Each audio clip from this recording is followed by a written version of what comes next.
আসসালামু আলাইকুম ভাইরা। আজকে আমাদের এলাকায় এক মাদক সেবককারী এবং মাদক ব্যবসায়ীকে পাকড়াও করা হয়েছিল।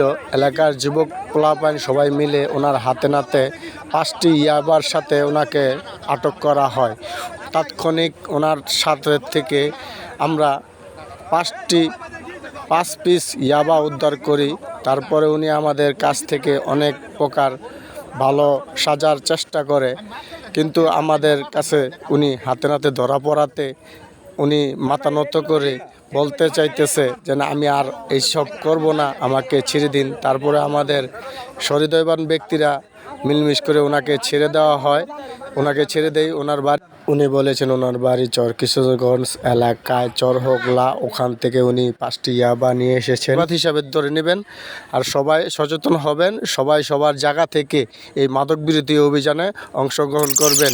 সবাই সবার এলাকাকে মাদক থেকে নির্মূল করার জন্য সবাই একসাথে ঐক্যবদ্ধভাবে কাজ করতে হবে। সবাই সচেতন থাকবেন।